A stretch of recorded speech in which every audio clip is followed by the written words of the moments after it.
Hey, what's up guys, welcome back to the channel, and today we're going to cover some of the most twisted fates in video games. Some of these titles are incredibly dark and naturally have a more disturbing tone, but I think there will be some surprises on this list as well. Anyway, let's get started. Heavy Rain. Even though Heavy Rain is not exactly the newest game, it still stands out as one of the best narrative experiences that I've ever seen. It's a really gruesome story that has a similar vibe to the movie Seven. There are multiple seriously violent moments throughout, but we'll be focusing on one particularly shocking part. This story has quite a few side plots, but at its core it's about Ethan Mars, a happy family man. After one of his sons dies, his world completely collapses. He gets divorced, and his second and last son, Sean, suffers from depression. But then it gets even worse. Sean, who's already a little distant, gets kidnapped.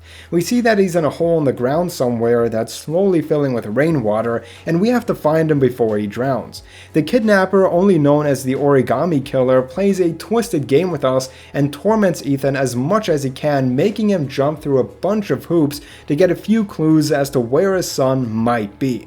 In one scene, Ethan enters a dark, empty, and grimy apartment. There's a small screen on the table that cuts right to the chase. Are you prepared to suffer to save your son? You have 5 minutes to cut off the last section of one of your fingers in front of the camera. Cut off his own fingers. We can walk through the apartment to get different tools here. You can pick up a knife, a handsaw, even a pair of scissors. And then it gets pretty bloody. You have to complete the different QuickTime events to imitate the motions of what's about to happen. You have 4 minutes and 30 seconds left.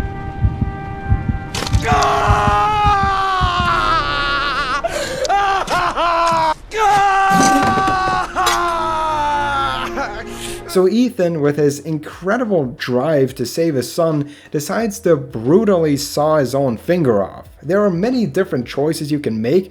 I haven't seen them all, but the one that I think was the most disturbing was when Ethan cuts his pinky off with a regular pair of scissors. You can also, if you want to be even more disturbed, bring a metal rod to the stove and heat it up until it glows red hot. After the finger is removed, you can essentially burn the wound off to seal it. What makes this so painful is that at this point you have an emotional connection to Ethan, so when you see him screaming in pain, it's really kind of a gut punch. But anyway, after you do all of this, the monitor says that you should check under the table. In a small hole, there is a chip which Ethan inserts into his phone. There you can see in a Hangman-style game some letters for the address to where his son is, and we're one step closer to finding the child. Saw 2, Flesh and Blood. So I recently finished playing the first Saw game, and of course, considering the roots of this channel, I have to play the second one as well. I haven't yet, but I will soon, I promise. The Saw games are quite interesting because a lot of the traps are inspired by what we watched in the movies. But since there aren't the same logistical challenges, the traps can be even bigger and more insane. The first trap of the second game is inspired by the first scene from the second movie. We wake up in a dungeon. We're all used to this introduction by now. The death game looks instantly familiar. It's the Venus flytrap, and the design looks exactly like in the movies, which is really nice. The TV turns on and we get an explanation for what's going on. Hello, Campbell. I want to play a game. You flushed your own life down the toilet with your addiction to drugs. We play as Campbell, who is one of 2 protagonists. As always, we see the Billy puppet, and he's very disappointed with the direction our life has been going. Once again, it's about the person's drug addiction. To free ourselves, we have to retrieve a key which is stuck inside our eye. By the way, it's definitely cool to see the games attempting the same fast-paced editing style of the movies. On a small table in front of us is a scalpel and a small pool of blood. Oh god, I hope that's ours. Here we see something they couldn't do in the movies. We actually have to cut into the stitches.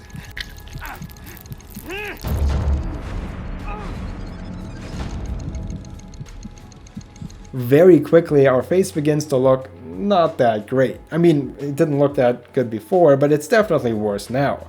Then Michael starts digging around with his fingers and eventually removes the key. With only a few seconds left on the clock, he unlocks the mask, throws it away, and it snaps shut. Something that was very interesting is that even if you do everything correctly, Michael does hesitate at some moments, mimicking the scene from Saw 2. Even though the game as a whole wasn't that well received, which honestly I can't really judge because I haven't played it yet, I actually like the idea of what happened in this opening. It's not only taking what was in the movie, but expanding on it in an evil and creative way. Manhunt. Manhunt is infamously known as one of the most controversial games ever made. The sequel, Manhunt 2, was even more extreme. But what I think a lot of people ignore is that both of these games were incredibly innovative and pushed the genre forward. They were very well made. Manhunt follows James Earl Cash, a death row inmate who's awaiting his execution. But he's freed under somewhat mysterious circumstances. He's supposed to get a lethal injection, but after it's administered, he wakes up in a coffee shop in Carcer City. It turns out that a twisted snuff film director, Lionel Starkweather, has bribed the prison officials to only sedate him.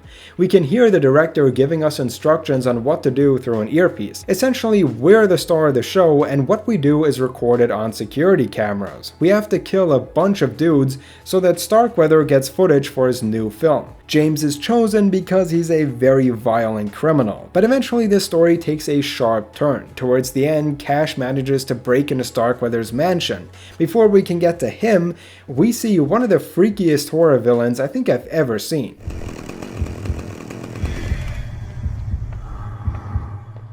Pigsy, a maniac who wears the head of a pig. And what makes this part so creepy is that he runs after you so fast. Pigsy chases you aggressively with a loud chainsaw, and it's total nightmare fuel.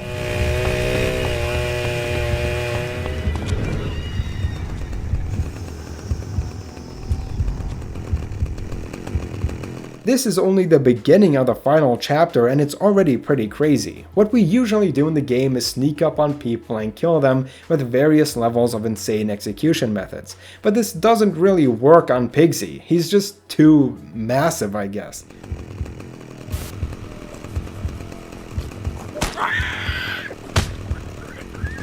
Instead, we have to trick him in a way. James lets Pigsy chase him up a staircase and onto the top floor, where there's a big hole only covered by a loose metal grate. After Pigsy runs on it one too many times, the grate breaks and he drops his chainsaw while holding onto the edges of the hole. The chainsaw slides directly into our hands, while the other guy is hanging on for dear life. Then James, as cold as he is, uses the saw to cut the hands off Pigsy.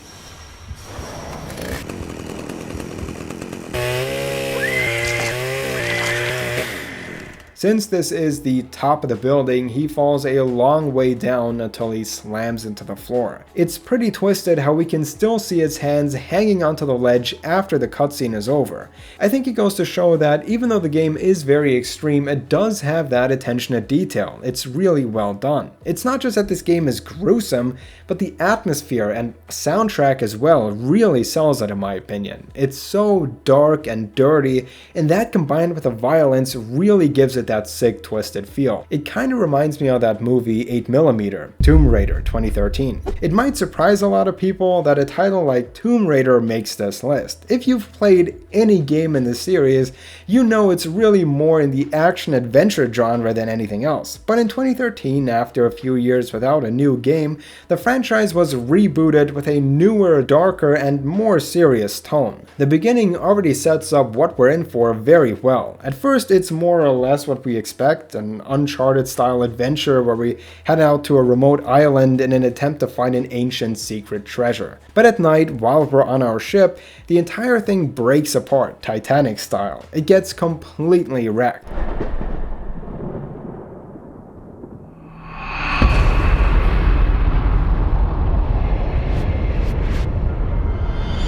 After some time, we wake up wrapped in a cocoon-like cover in an underground tomb hanging from the ceiling. To free herself, Laura swings back and forth until she touches a beam on fire which burns off the wrapping. She falls down, and this happens.